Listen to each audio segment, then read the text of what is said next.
The Golden Barrel had been the most popular tavern in the village of Millhaven for over 20 years. Its owner, Harold Grimsby, took great pride in running what he considered the finest establishment in the entire county. The wooden floors gleamed with fresh polish, the brass fittings sparkled in the lamplight, and the ale was always perfectly chilled. Harold had worked tirelessly to build his reputation, and he was fiercely protective of both his business and his social standing in the community. On this particular evening, the tavern was busier than usual. Local merchants had gathered to celebrate a successful harvest festival, and the sound of laughter and conversation filled the warm, inviting space. Harold moved between the tables with practiced ease, ensuring that every customer's glass remained full and every need was promptly addressed. He wore his finest vest and had even polished his shoes for the occasion, wanting to make the best possible impression on his distinguished guests. The evening was proceeding perfectly until the door opened and a solitary figure stepped into the tavern. The man wore the distinctive blue and silver uniform of the Royal Guard, though his appearance suggested he had been traveling for some time. His uniform, while clean, showed signs of wear from long days on the road. His boots were dusty. His face carried the weariness of someone who had been riding hard for many hours. Sir Thomas Hartwell had indeed been riding for 3 days straight, carrying urgent dispatches from the capital to the northern garrison. He had stopped in Millhaven only because his horse needed rest, and he required a hot meal and a place to sleep for the night. As a member of the Royal Guard, he was accustomed to being welcomed with respect and courtesy wherever he traveled, as his presence usually indicated important business on behalf of the Crown. Harold Grimsby, however, looked at the travel-worn soldier with immediate disapproval. The pub owner prided himself on maintaining a certain standard of clientele, when this dusty, tired-looking guard did not fit the image he wanted to project to his other customers.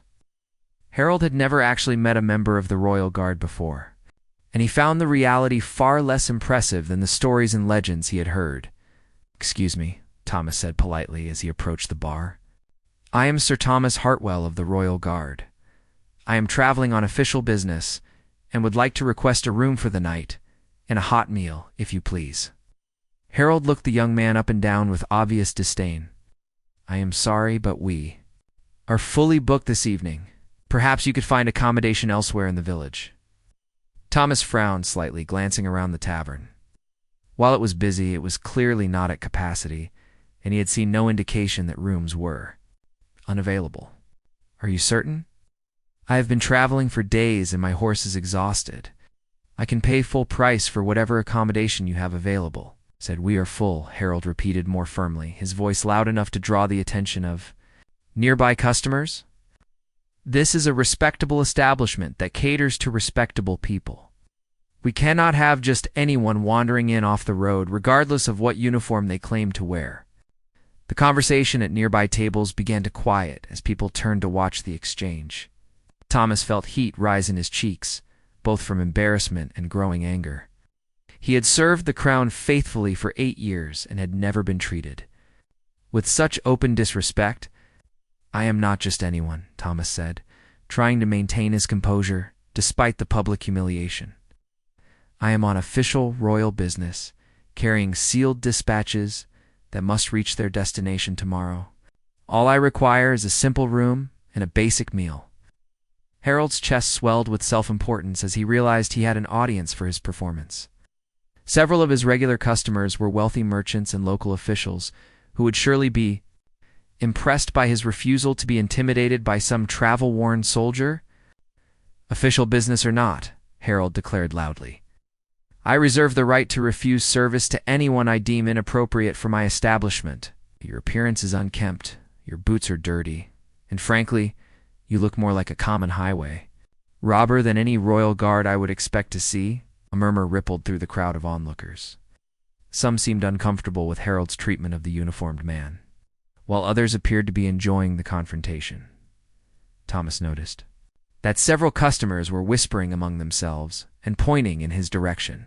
"Perhaps you could direct me to another inn in the village," Thomas said through gritted teeth. Fighting to maintain his dignity in the face of such deliberate insult, Harold waved dismissively toward the door. "Try the Pig and whistle down the street, though I doubt they will have much room either."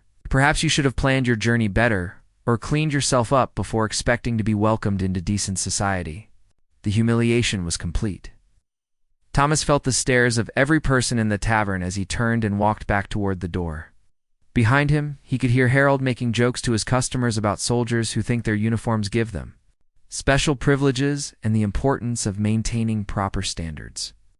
As Thomas reached the door, an elderly man sitting near the entrance spoke quietly to him.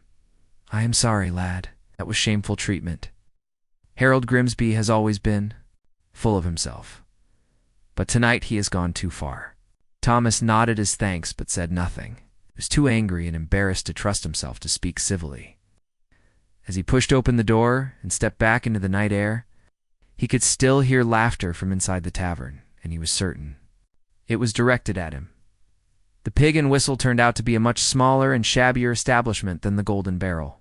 The proprietor, a kind woman named Martha, welcomed Thomas warmly and provided him with a clean room and a hearty meal without question or judgment. She even arranged for his horse to be properly tended and fed. "You are welcome here any time, Sir Thomas," Martha said as she showed him to his room. "It is an honor to serve a member of the Royal Guard. My late husband served in the King's army for 15 years, so I have great respect for those who dedicate their lives to protecting our kingdom."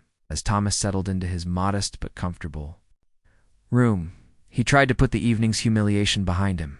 He had important duties to fulfill, and he could not allow Harold Grimsby's rudeness to distract him from his mission. But the memory of being publicly embarrassed and turned away like a common beggar continued to burn in his mind. He had no way of knowing that Harold's treatment of him would soon become the talk of the entire village, or that word of the incident would spread far beyond Millhaven's borders. Thomas also could not have imagined that within 24 hours, Harold Grimsby would desperately wish he could take back every word he had spoken that evening. The next morning dawned bright and clear. Thomas rose early, completed his morning exercises, and carefully cleaned and pressed his uniform until it looked as pristine as the day it had been issued to him. He ate a simple breakfast provided by Martha, thanked her for her kindness, and prepared to continue his journey to the northern garrison. As he mounted his horse and prepared to leave the village, Thomas took one last look at the Golden Barrel. The tavern looked different in the morning light, still impressive, but somehow less grand than it had seemed the night before. Harold Grimsby was nowhere to be seen, probably still sleeping off the previous evening's revelry. Thomas had no intention of seeking revenge or causing trouble for the pub owner. His duty was to deliver his dispatches and return to the capital, not to pursue personal grievances. But fate, as it often does, had different plans for Harold Grimsby. Sometimes karma works in mysterious ways, and sometimes it works very quickly indeed. As Thomas rode out of Millhaven, a different group of travelers was already approaching the village from the south. Their arrival would change everything for Harold Grimsby, and the pub owner's moment of reckoning was less than an hour away. Harold Grimsby woke late the following morning with a satisfied smile on his face. He had spent several hours after closing time reliving his performance from the previous evening, congratulating himself on how masterfully he had handled the situation with that presumptuous soldier. Several of his regular customers had praised him for maintaining the high standards of his establishment, and Harold felt that his reputation had been enhanced by his firm stance as he dressed and prepared to open the tavern for the day. Harold hummed contentedly to himself. The Golden Barrel was his pride and joy, and he would continue to protect its reputation by being selective about the clientele he allowed through its doors. Word would surely spread about how he had refused to be intimidated by some travel-worn guard who thought his uniform. Kate titled him to special treatment. Harold was just finishing his morning preparations when he heard the sound of multiple horses approaching the tavern. He looked through the window and felt his heart skip with excitement. A large group of well-dressed travelers was approaching, riding fine horses and wearing clothes that spoke of wealth and importance. This was exactly the kind of distinguished clientele that the Golden Barrel deserved. The group consisted of 8 riders, all mounted on magnificent steeds and wearing rich traveling cloaks. At their head rode a tall, imposing figure whose bearing and dress marked him as a person of considerable authority. Harold quickly smoothed his vest and hurried outside to greet these promising new customers. "Good morning, gentlemen," Harold called out with his most welcoming smile. "Welcome to the Golden Barrel, the finest establishment in all of Millhaven. I am Harold Grimsby, the proprietor, and I would be honored to provide you with whatever hospitality you require." The leader of the group dismounted and approached Harold with measured steps. He was a man in his 50s, with graying hair and sharp, intelligent eyes that seemed to take in every detail of his surroundings. His expensive clothes and confident manner suggested nobility, and Harold felt certain that serving such distinguished guests would enhance his tavern's reputation even further. "Master Grimsby," the man said in a cultured voice that confirmed Harold's assessment of his social standing, "I am Lord Chancellor William Ashford, traveling on official business for His Majesty the King. My companions and I require rooms, meals, and proper stabling for our horses." Harold felt as though he might faint with excitement. The Lord Chancellor himself had chosen to stop at his establishment. This was beyond his wildest dreams. Not only was Lord Ashford one of the most powerful men in the kingdom, but his presence at the Golden Barrel would bring prestige that Harold could never have imagined. "Your lordship?" Harold exclaimed, bowing so deeply he nearly toppled over. "This is the greatest honor my humble establishment has ever received. Please allow me to show you and your companions to our finest rooms. Nothing is too good for representatives of His Majesty." Lord Ashford studied Harold's face carefully as the pub owner continued to bow and scrape before him. "You seem very eager to please, Master Grimsby. I trust this means you treat all travelers with such courtesy and respect." "Of course, your lordship," Harold replied without thinking. "The Golden Barrel prides itself on providing the highest level of service to all our guests. We have never turned away anyone deserving of our hospitality." One of Lord Ashford's companions, a younger man with the bearing of a military officer, stepped forward. "It is interesting to hear, Master Grimsby. We encountered one of our colleagues yesterday evening, who had quite a different story to tell about his reception at your establishment." Harold felt a cold chill run down his spine, but he forced himself to maintain his smile. "I am certain. There must be some misunderstanding, sir. The Golden Barrel has never refused proper service to any respectable traveler." Lord Ashford's expression grew stern. The traveler in question was Sir Thomas Hartwell of the Royal Guard, carrying official dispatches on behalf of the Crown. "Are you telling me that you provided him with accommodation and treated him with appropriate respect?" The world seemed to tilt beneath Harold's feet. Sir Thomas Hartwell. The name meant nothing to him, but the title Lord Chancellor most certainly did. Harold's mind raced as he tried to think of some way to explain away the previous evening's events. But he knew that any lie he told could be easily disproven. "Your lordship," Harold stammered, "there seems to have been a terrible misunderstanding. The man who came here last night, he looked so unkempt, so disreputable. I had no way of knowing he was truly a member of the Royal Guard." "So you did refuse him service," Lord Ashford said coldly. Despite his uniform, despite his identification, despite his explanation that he was traveling on official business, Harold felt sweat beating on his forehead as he realized the magnitude of his mistake. "Your lordship, please understand, I was only trying to maintain the standards of my establishment. I never intended any disrespect to the Crown or to the Royal Guard." The military officer who had spoken earlier stepped closer to Harold, his expression one of barely controlled anger. "I am Captain James Morrison, and Sir Thomas Hartwell serves under my command. He is one of the finest and most dedicated soldiers I have ever known. The idea that you would judge him unworthy of basic hospitality based solely on his appearance after days of hard travel is both insulting and disgraceful." Lord Ashford raised his hand to quiet Captain Morrison, then fixed Harold with a stare that seemed to pierce straight through him. "Master Grimsby, do you understand the significance of what you did last night? You refused service to a member of the Royal Guard who was carrying sealed dispatches of the utmost importance. You publicly humiliated a man who has dedicated his life to serving the Crown and protecting the people of this kingdom." I didn't know," Harold whispered. His earlier confidence completely evaporated. "If I had realized... ... If you had realized..." "What?" Lord Ashford interrupted sharply. If you had realized he was important enough to deserve basic human decency, the uniform should have been sufficient identification. His word as a gentleman should have been enough. But even setting aside his rank and position, what you did was simply wrong. Harold looked around desperately, hoping for some escape from his predicament, but he found no sympathy in the faces surrounding him. Several villagers had gathered to watch the encounter, drawn by the presence of such distinguished visitors. And Harold could see in their expressions that word of his humiliation was already beginning to spread. "Your lordship," Harold pleaded, "surely we can resolve this misunderstanding. Please allow me to make amends. I will provide you and your companions with the finest accommodations, the best food and drink, everything at no charge. And if I ever have the opportunity to serve Sir Thomas again, I will." Double quotes. Lord Ashford's expression grew even colder. "You think this can be resolved with free meals and rooms?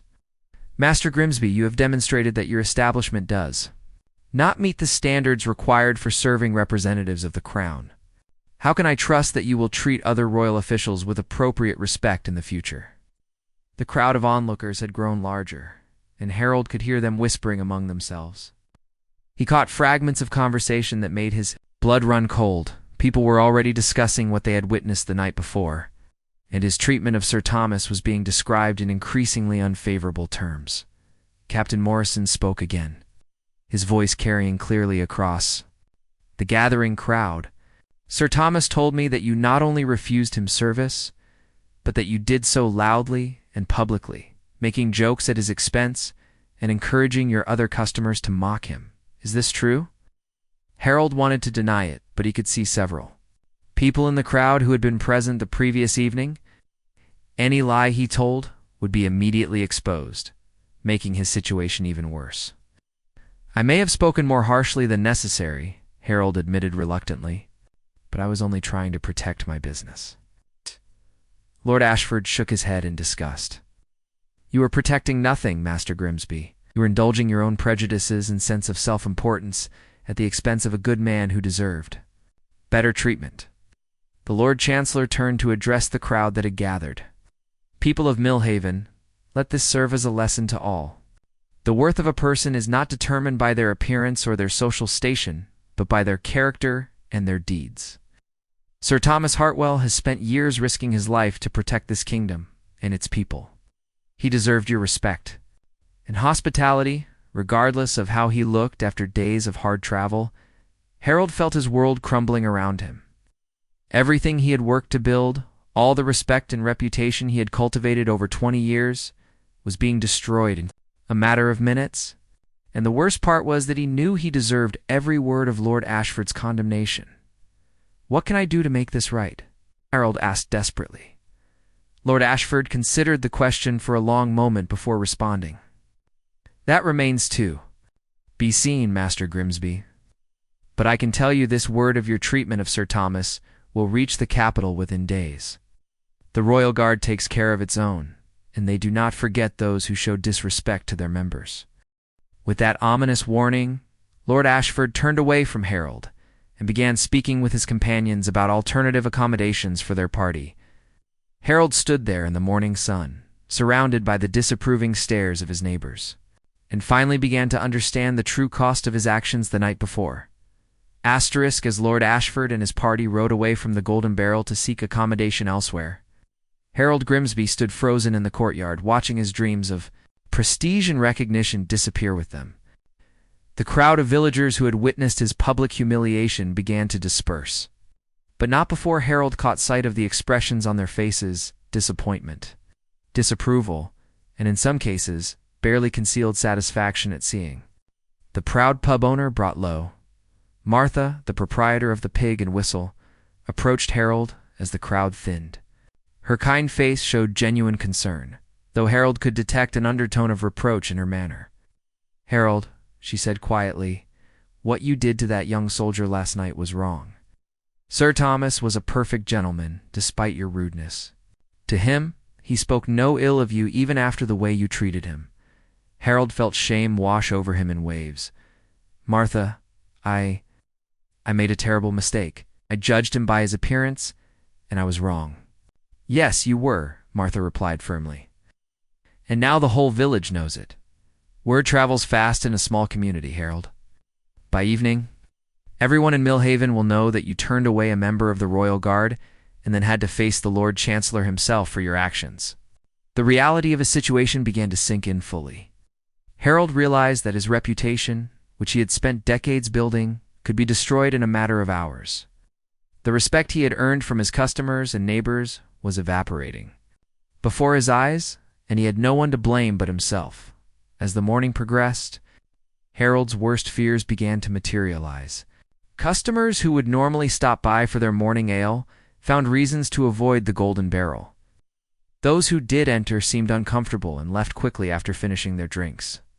The usual cheerful atmosphere of his tavern had been replaced by an oppressive silence that made every sound seem unnaturally loud. By midday, Harold could no longer bear the isolation. He decided to visit the village market, hoping to gauge the extent of the damage to his reputation and perhaps find some way to begin repairing it. What he discovered there made his heart sink even further. Groups of villagers stood clustered around the market stalls, engaged in animated conversations that stopped abruptly whenever Harold appeared. He caught fragments of whispered discussions. That made it clear his treatment of Sir Thomas had become the primary topic of conversation throughout Millhaven. "Never seen such shameful behavior," one merchant was saying to a group of housewives. "To treat a royal guard that way, especially one carrying official dispatches. Always thought Harold Grimsby was too full of himself," another voice added. "This just proves what kind of man he really is underneath all that fancy politeness." Harold tried to approach several of his regular customers, hoping to explain his side of the situation, but found himself met with cool reception and polite but distant responses. People who had considered him a friend and respected member of the community now seemed to view him as someone who had brought shame upon their village. The most painful moment came when Harold encountered Robert Ashton, the village blacksmith and one of his oldest friends. Robert had been a regular customer at the Golden Barrel for 15 years, and Harold had considered him one of his most loyal supporters. "Robert," Harold called out, approaching his friend with relief. "Thank goodness. I need to talk to someone who understands, ... But Robert's expression was cold and unwelcoming. "I don't think we have anything to discuss, Harold. What you did last night was disgraceful, and I want no part of it." "Robert, please. You know me better than that," Harold pleaded.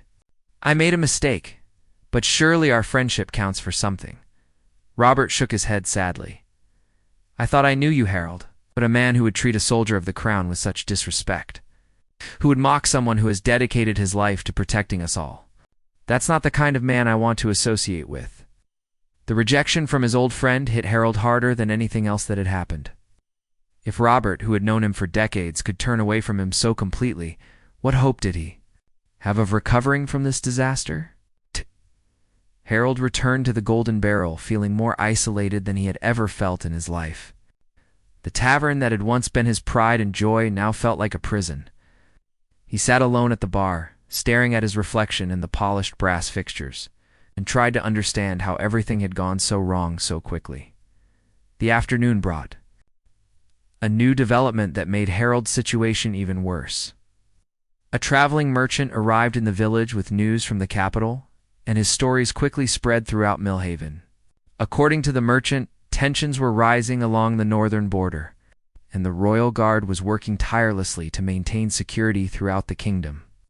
"Those boys in the Royal Guard are heroes," the merchant declared to anyone who would listen.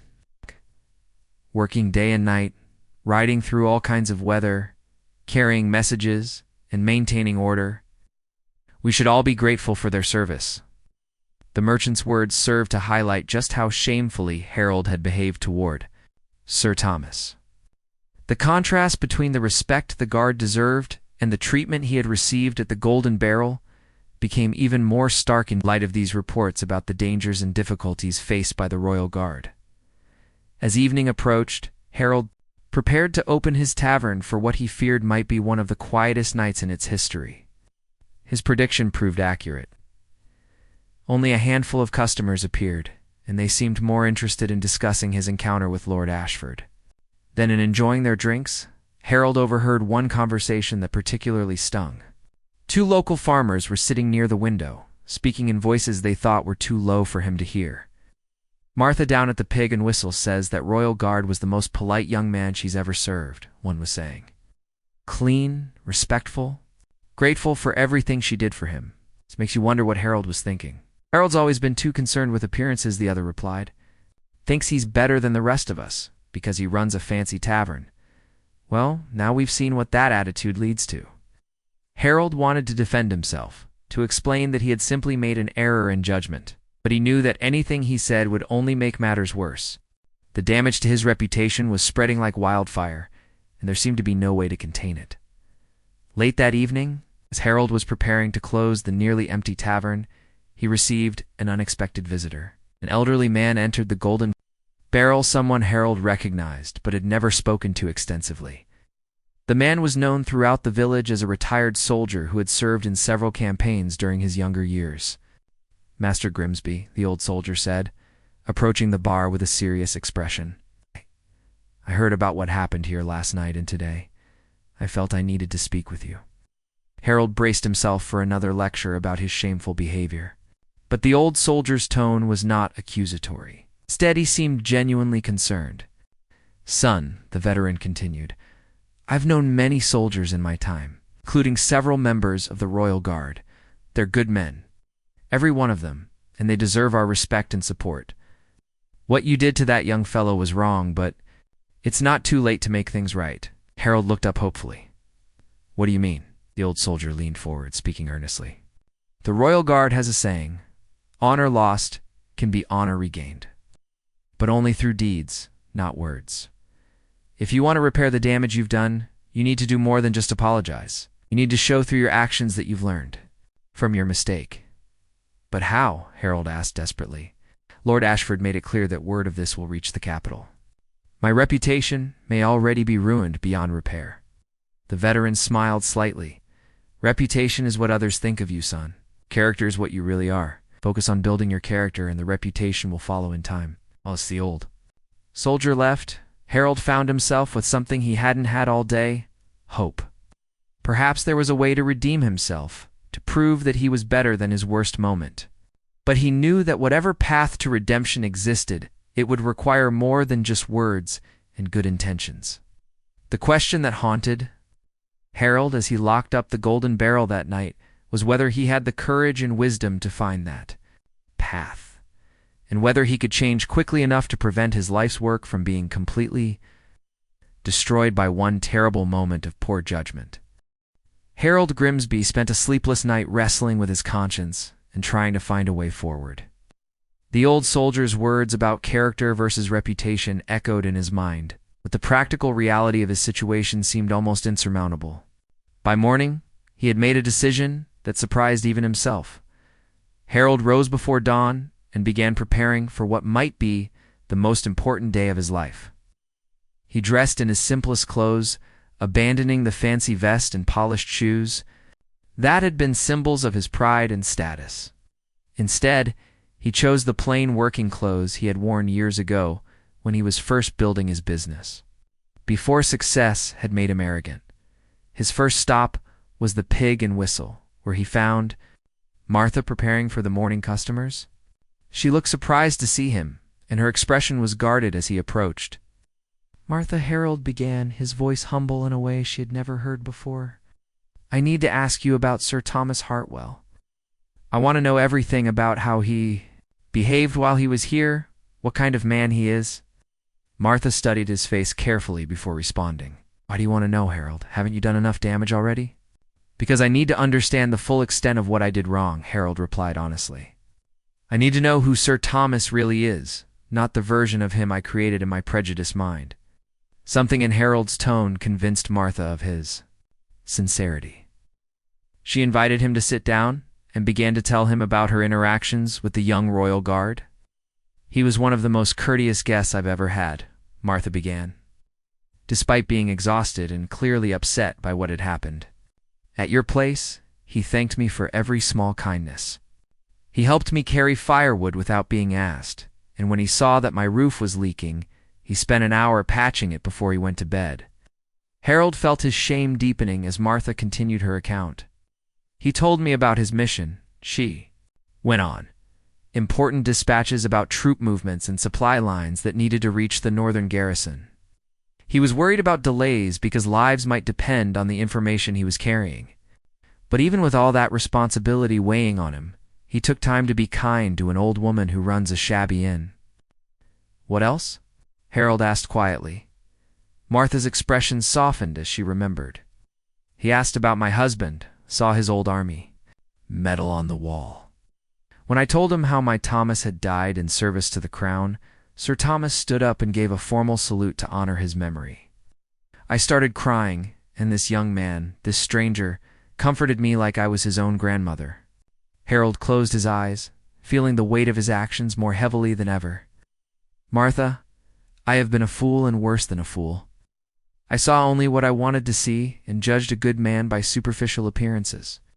"Yes, you did," Martha agreed, but her voice held more sadness than anger. "The question now is what you intend to do about it." Harold looked at her with determination in his eyes. "Oh, I want to make amends, but I need your help. Will you tell me how to find Sir Thomas? I need to apologize to him personally, face to face." Martha shook her head. "He left yesterday morning to complete his mission. He could be anywhere between here and the northern garrison by now. But Harold, even if you could find him, do you think a simple apology will undo the humiliation you put him through?" "No," Harold admitted. "But it would be a start, and there might be other ways to make amends, ways that could help other soldiers in the future." Martha looked at him with growing interest. "What do you mean?" Harold had been thinking about this all night, formulating a plan that might begin to redeem his actions.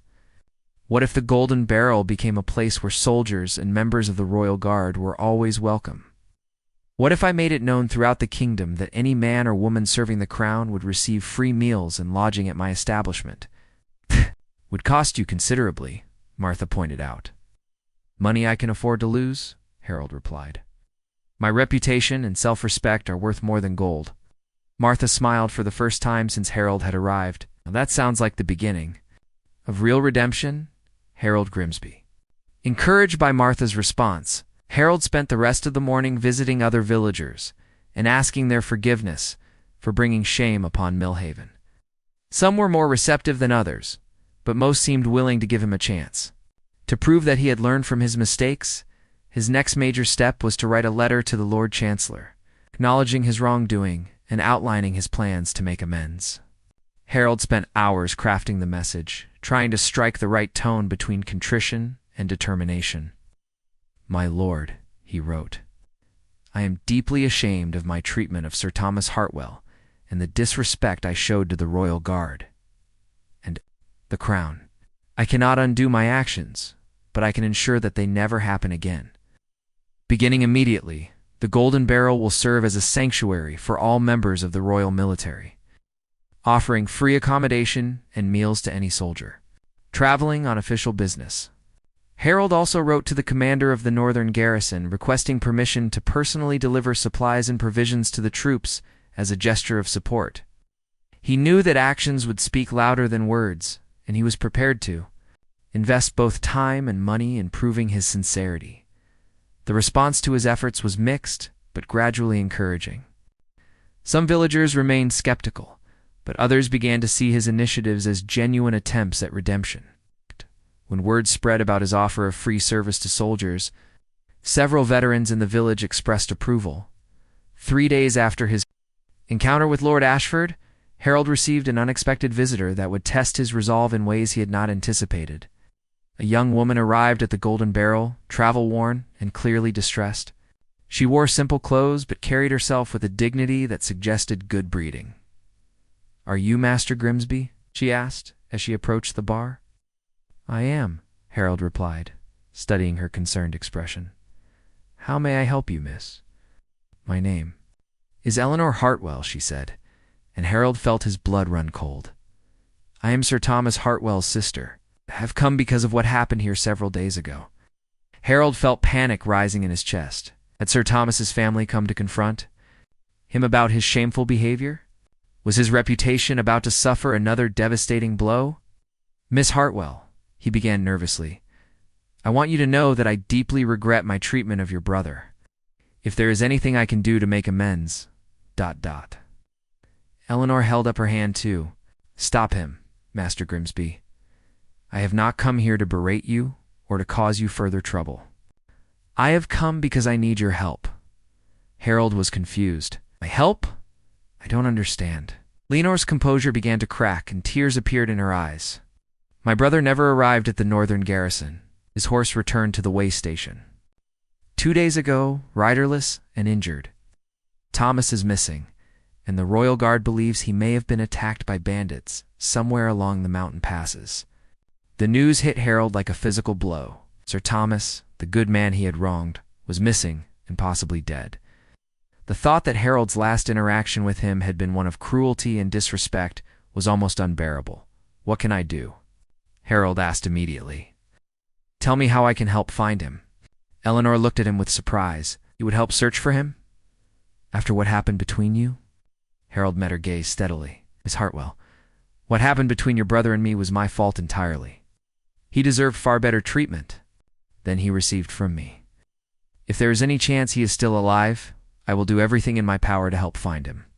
For the first time since arriving, Eleanor smiled.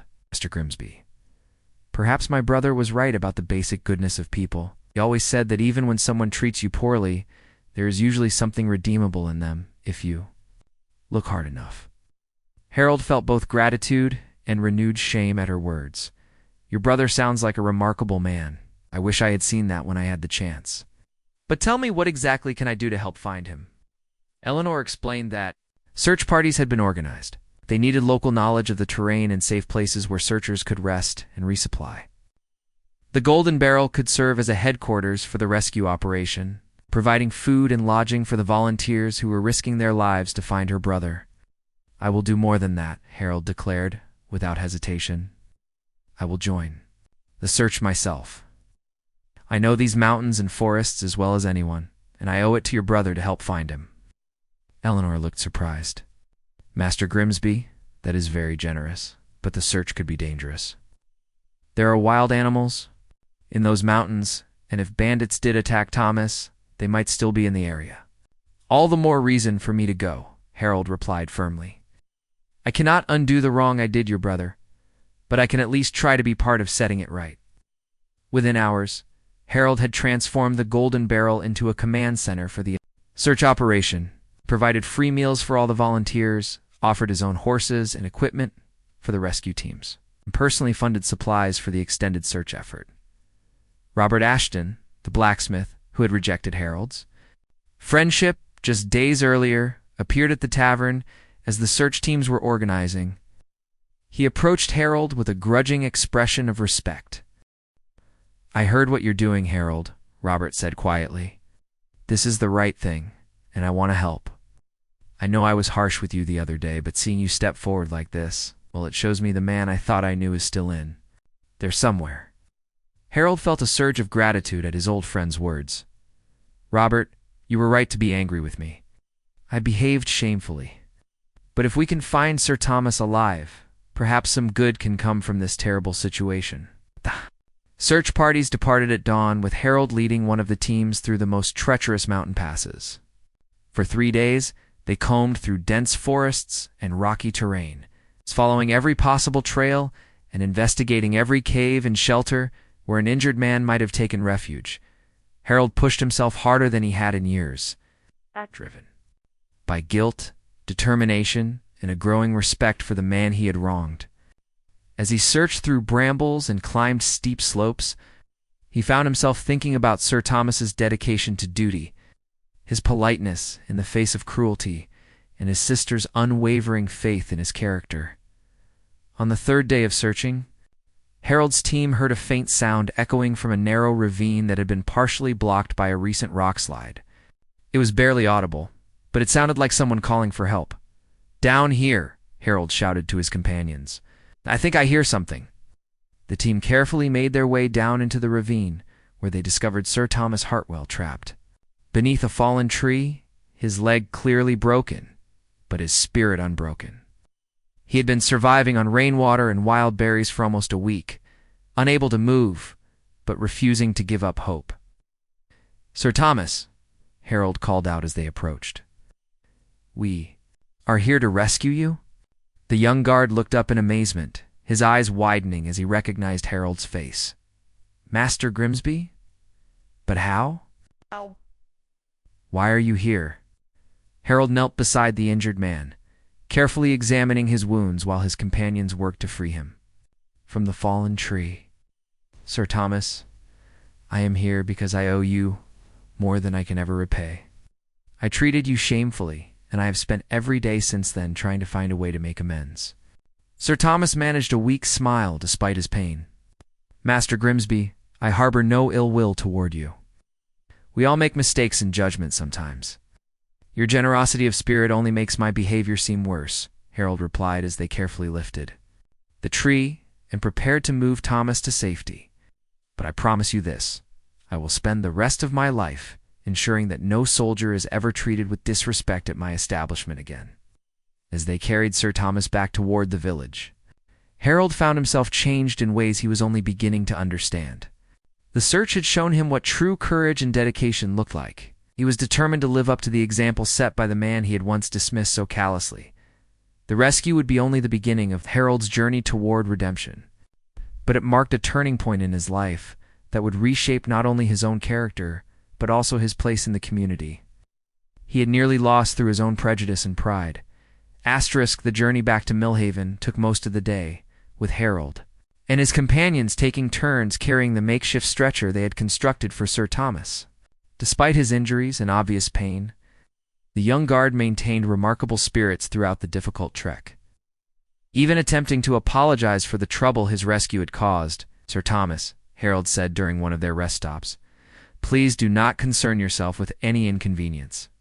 Finding you alive and bringing you safely home is the least I could do after the way I treated you." Thomas looked at Harold with genuine curiosity. "Master Grimsby, I confess I am puzzled by your presence here.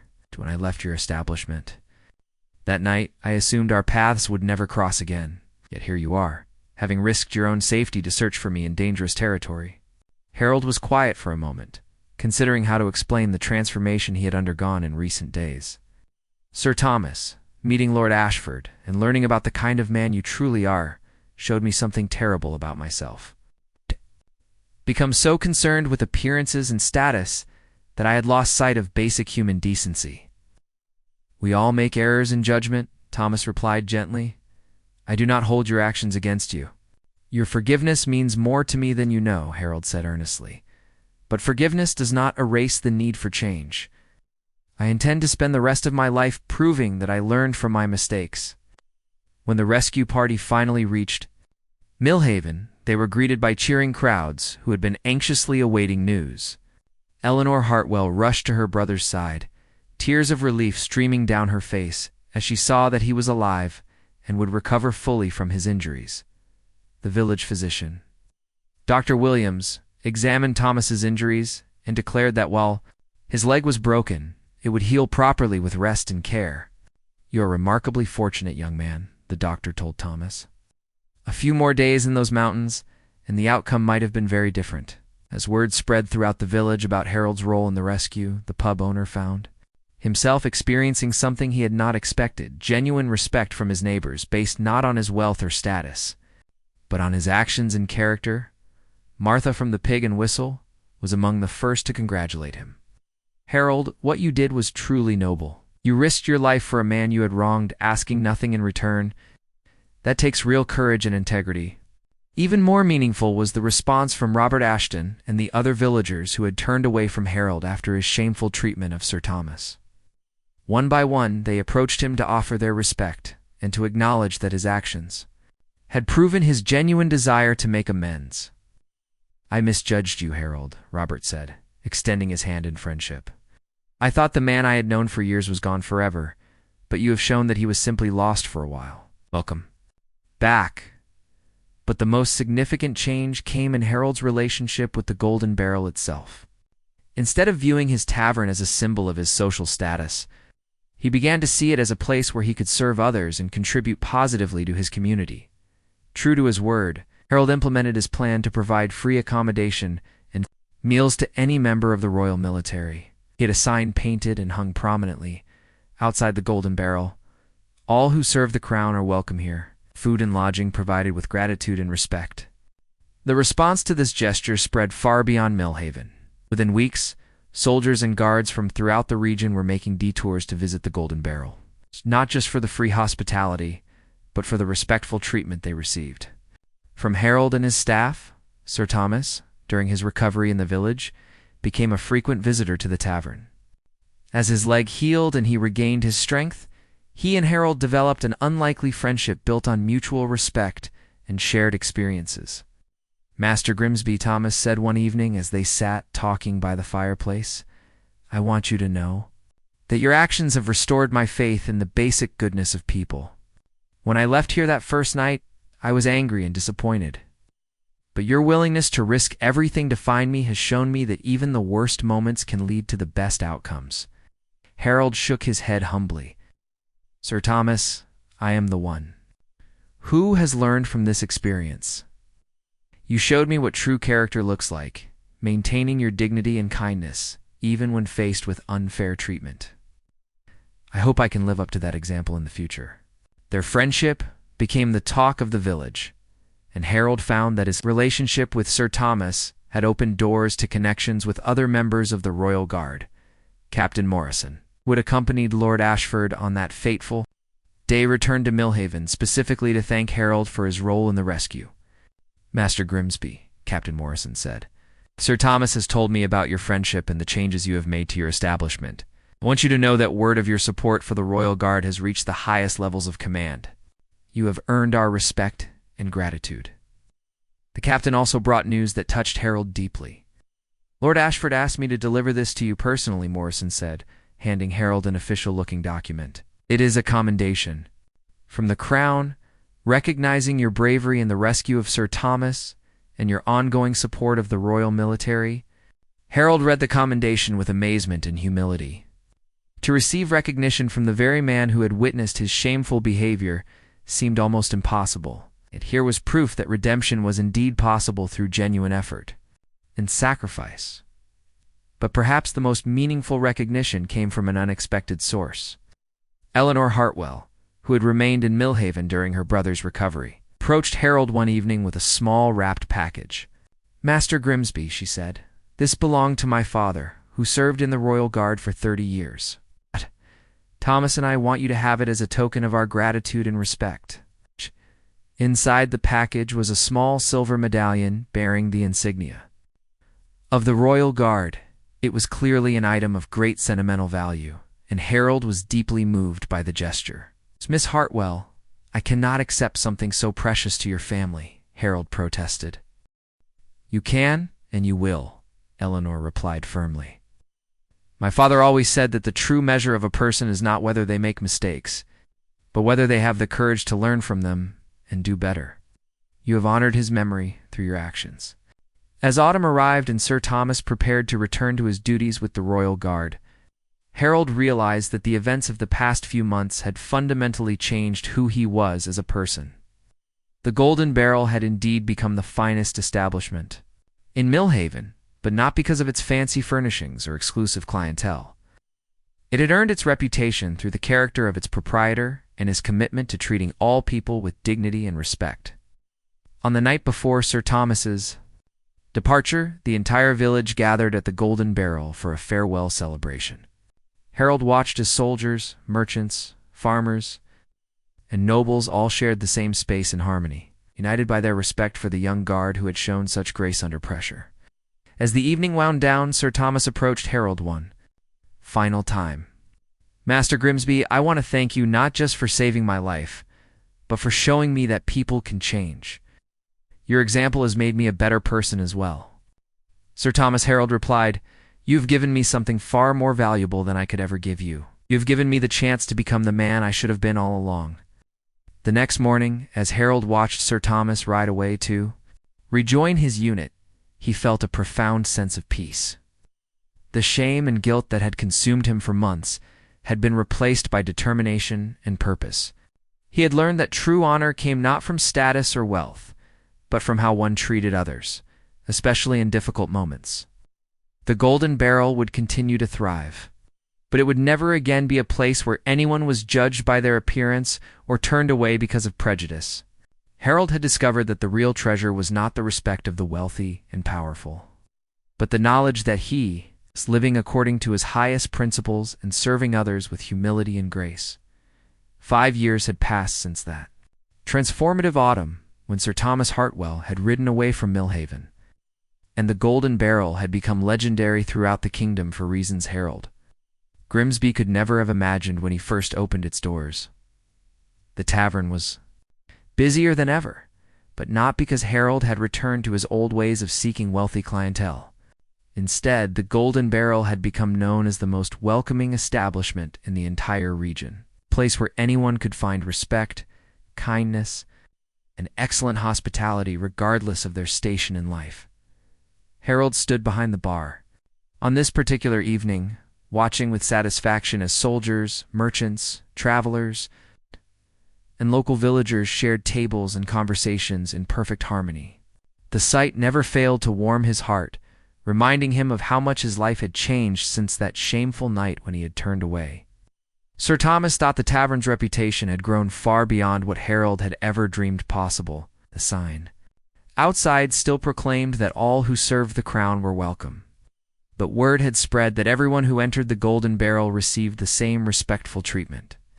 Nobles traveling incognito had been amazed to find themselves served with the same courtesy shown to common laborers, while weary merchants had discovered that their gold could not buy better treatment than what was freely given to soldiers carrying only their duty pay. Master Grimsby, called out a familiar voice from near the entrance. Harold looked up to see Captain Morrison entering with a broad smile on his weathered face. Behind him walked a figure that made Harold's heart leap with joy. Sir Thomas Hartwell, now wearing the insignia of a lieutenant, looking healthy and confident after his years of continued service. "Thomas!" Harold exclaimed, coming around the bar to embrace his friend. "What a wonderful surprise! When did you arrive in Millhaven?" "Just this afternoon," Thomas replied warmly. "Captain Morrison and I are traveling to the capital with dispatches, and we could not pass through the area without stopping to see you, and to see how the famous Golden Barrel has lived up to its reputation," Captain Morrison added with a grin. "The stories we hear about this place have reached even the royal court. They say King Edward himself has expressed interest in visiting your establishment." Harold felt a flush of pride, but it was a different kind of pride than he had once known. This was not the arrogant satisfaction of social climbing, but the humble contentment of knowing that his life's work was making a positive difference in the world. "You are both welcome to stay as long as you wish," Harold said warmly. "Your rooms are ready, and dinner will be served shortly." As they settled in at Harold's private table near the fireplace, Thomas looked around the bustling tavern with obvious pleasure. "Harold, this place feels like home to me. The atmosphere, the way people treat each other here, it is exactly what I had hoped it would become." "You played no small part in creating this atmosphere," Harold replied seriously. "Your example of grace under pressure, of maintaining dignity in the face of unfair treatment, taught me more about true character than I had learned in 50 years of life." Captain Morrison nodded approvingly. "Sir Thomas has told me the full story of what happened here years ago. Your transformation, Master Grimsby, has become something of a legend among the Royal Guard. New recruits are told about the pub owner, learned to see beyond appearances, and became one of our greatest supporters." Harold was touched but also slightly embarrassed by such praise. "I only did what anyone should have done after making such a terrible mistake. Thomas deserved far better treatment than he received from me that first night, but not everyone would have had the courage to admit their error and work so hard to make amends," Thomas pointed out. "That is what made the difference, Harold. You chose to learn and grow rather than make excuses or justify your actions." Their conversation was interrupted by a commotion near the tavern's entrance. A young woman had entered, carrying a baby, and looking desperately around the crowded room. Her clothes were travel-stained, and her expression showed the kind of exhaustion that comes from both physical hardship and emotional distress. Without hesitation, Harold rose from his table and approached the woman. "Good evening, miss. You look as though you have been traveling for some time. Please, allow me to help you find a place to rest." The woman looked at him with surprise and relief. "Sir, I am not certain I can pay for proper accommodation. My husband was injured in an accident, and I am trying to reach my sister's home with our child. Please, do not concern yourself with payment," Harold said gently, guiding her to a comfortable chair near the fire. "You and your baby are welcome here. Let me arrange for some food and a warm room where you can rest safely." Thomas watched this interaction with a smile of deep satisfaction. This was the Harold Grimsby he had hoped would emerge from their difficult beginning, a man who saw need before profit, who offered kindness before calculating advantage, as Harold arranged for the woman and her child to be cared for. Other patrons in the tavern quietly offered additional help. A traveling merchant provided baby clothes from his supplies, while a local farmer's wife offered to tend the child so the mother could rest. The spontaneous generosity was clearly inspired by Harold's example, but it had become so natural that no one even commented on it. "This happens regularly," Captain Morrison observed to Thomas. "People come here not just for the food and lodging, but because they know they will find compassion and support in times of need." Later that evening, as the tavern began to quiet down, Harold joined his friends for a private conversation by the dying fire. The young mother had been settled in a comfortable room with her baby, her immediate needs met and her spirits lifted by the kindness she had encountered. "Harold," Thomas said thoughtfully, "I have something to tell you that you should know. The reason Captain Morrison and I are traveling to the capital is that I have been assigned to a new position training. New recruits for the Royal Guard?" "That is wonderful news," Harold exclaimed. "Your experience and character will be invaluable in shaping the next generation of guards." Thomas smiled. "One of the things I intend to teach them is the importance of seeing the true character in people, regardless of their appearance or circumstances. Your story will be part of that training, Harold. The lesson that anyone can change, that redemption is always possible for those willing to do the work." Harold was quiet for a moment, overwhelmed by the thought that his journey from shame to redemption might help others learn to be better people. "Thomas, when I think back to that night when I turned you away, I can barely believe that was the same person sitting here now. You gave me the chance to become someone I could respect." "You gave yourself that chance," Thomas corrected gently. "I simply provided the opportunity, the choice to change, the work of rebuilding your character, the commitment to serving others. All of that came from within you." Captain Morrison raised his mug in a toast. "After to Harold Grimsby, whose example proves that it is never too late to become the person you were meant to be." like day."